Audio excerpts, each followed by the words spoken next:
안녕하세요. 모든 경기 종목을 다루고 있는 토서관입니다.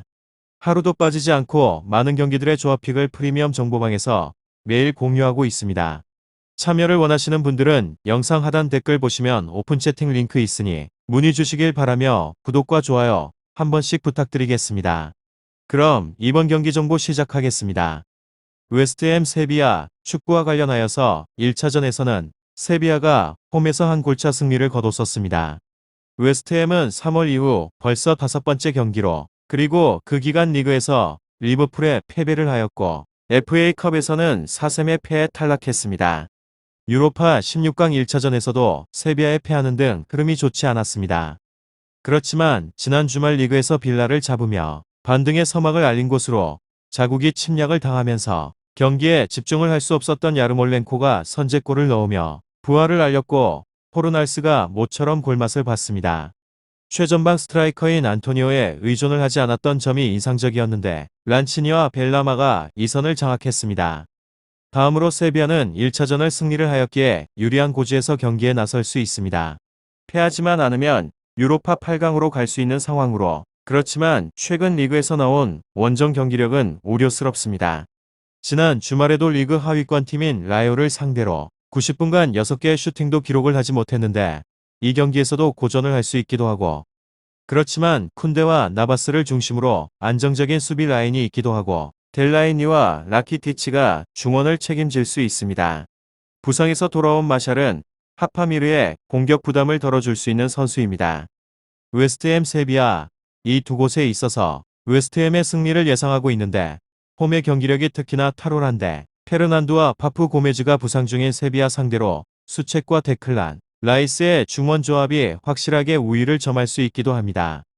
또한 카를로스와 레키크 등 수비 라인의 2명이 부상 중이기에 쿤데의 부담이 커질 것 같고 포르날스와 벨라마가 안토니오를 확실하게 지원을 할 웨스트햄이 2차전 홈 경기를 승리할 것 같기도 합니다. 다음으로 웨스트햄 리그에서는 6위로 승패패퇴승 최근에 팀 분위기가 그리 좋지 않은 곳으로 물론 직전에 아스톤 빌라와의 경기에서 2대1 승리를 따내긴 하였지만 그 이전의 3경기에서는 3연패의 성적을 기록을 했었습니다.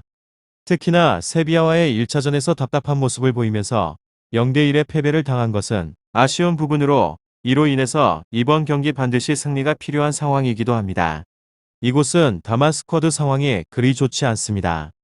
오그원나와 쿠팔의 부상 이탈로 인해서 수비진이 다소 불안함을 안고 있는 곳으로 물론 세비야가 아주 공격적인 성향의 팀은 아니기에 수비 쪽 공백은 크게 문제가 되지 않을 것이며 다만 아쉬운 것은 공격에서의 공백 문제입니다. 공격의 핵심인 보인이 이탈을 해버린 상황에서 핵심 일선 자원인 안토니오마저 직전의 경기에서 부상으로 이탈을 하였습니다. 웨스트햄 세비야, 축구 세비야가 주축의 자원들의 이탈에도 수비가 크게 흔들리지 않고 있다는 점을 고려하면 안토니오의 이탈이 승리가 필요한 이번의 경기에서 상당히 큰 악영향을 끼칠 것 같습니다. 직전의 경기에서 골을 기록을 하게 된 야르몰렌코를 적극적으로 기용을 하겠으나 꾸준함을 기대하기 어려운 자원이며 분명 답답한 모습을 보일 것 같습니다.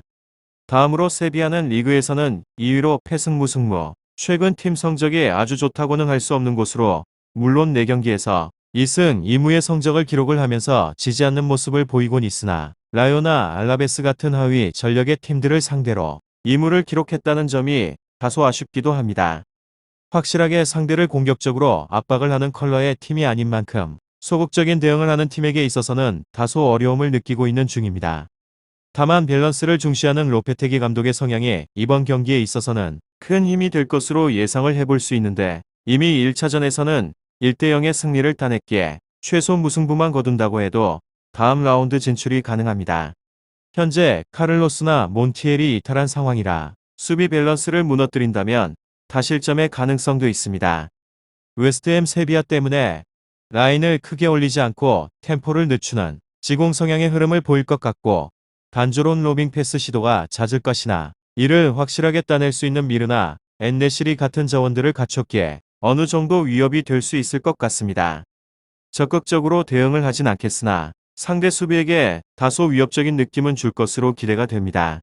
마지막으로 웨스트햄 챔스 진출권에 있어서는 점점 멀어지는 모양새를 비추고 있고 리버풀에게 패한 것은 넘어갈 수 있기는 하지만 사우스햄튼에게 1대3으로 패한 것은 치명적이었습니다.